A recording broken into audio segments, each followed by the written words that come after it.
Let's take a look now at the elections as well as the voter turnout thus far and perhaps some possible forecasts as well. For this, we're joined by Grant Masterson. He is the head of program at the Electoral Institute for Sustainable Democracy in Africa. Mr. Masterson, thank you for your time today.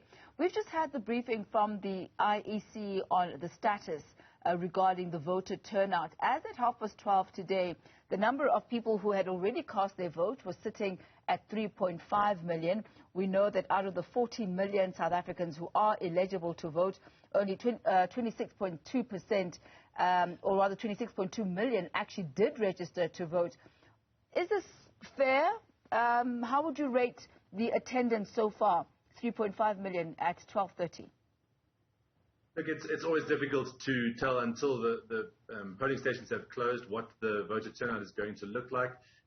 Compared to past elections, there's a sense that this is potentially a little bit muted compared to 2016, certainly. Remember, 2016 was the best voter turnout that we have had since local government elections started in the democratic dispensation. So it looks as though we are not currently on track to meet that kind of turnout, but you know, until the votes are counted, we won't know the exact nature of the turnout. So, what would be the impact of a low voter turnout should that end up being the case? So, I think that you just covered Julius Malema casting his vote shortly in his ward.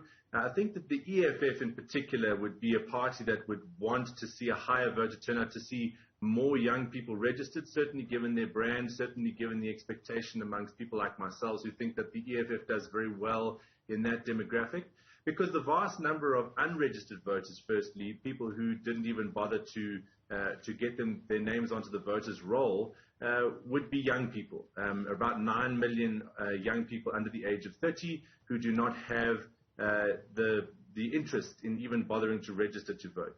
And then, of course, there's the issue of this being a Monday, having a public holiday on a Monday, the voting day on a Monday. Usually the IEC likes to hold the elections on a Wednesday because it breaks up the potential for a long weekend. It's expected that some people will have said, you know, we have a public holiday Monday, let's make a long weekend of this.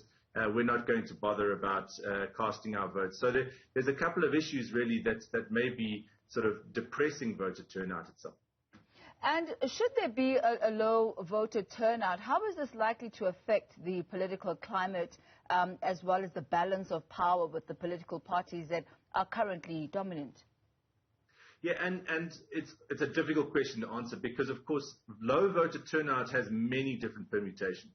One of the permutations is who are the people who are staying away from the ballot box. And if you have a higher percentage of one party's supporters staying away than another party's supporters, of course, it's impossible to know this.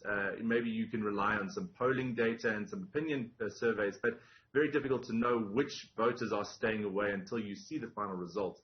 But if one party's voters stay away and another party is able to activate their voter base and really mobilize their voter base, then the biggest challenge that you have is you have a skewing of the final results in a way that is not necessarily representative of the national opinion.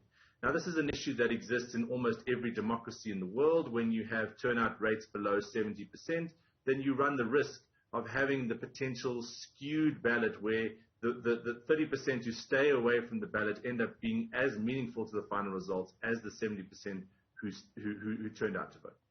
Your comments on the forecasts that are currently being made, obviously, you know, different forecasts depending on who you're looking at. But I'd like to look at one that Media 24 did. They did a poll that showed that the ANC would get between 52 to 56% of the vote, the Democratic Alliance between 19 to 23%, and the EFF 10 to 14%. What are your views? What do you incline?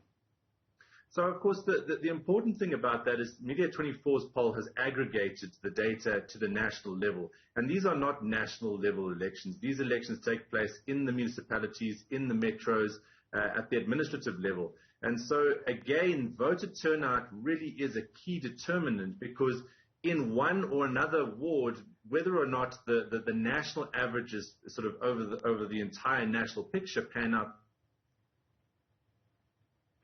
The key demographics that we're looking at here is, for example, in contested metros, Johannesburg, Tshwane, Ekurhuleni, Nelson Mandela Bay, which voters turn out in those contested areas. There are, of course, some very contested areas in KwaZulu-Natal between the IFP and the ANC. So whose voters turn out? Voter turnout at this stage is really such a key element in determining what the final results look like. And the likelihood of coalitions, and just your views on whether you think coalitions are working for South Africa's democracy.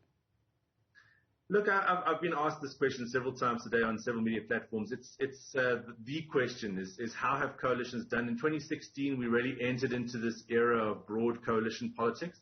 And of course, it's been with mixed results. It's led to increased volatility in the councils, particularly Johannesburg and Nelson Mandela Bay. But, you know, I mean, whether or not we like coalitions, it seems inevitable that there will be more coalitions, not less coalitions, after the results of these elections have kind of finalized. And so we are really entering into an era of, you know, coalition politics.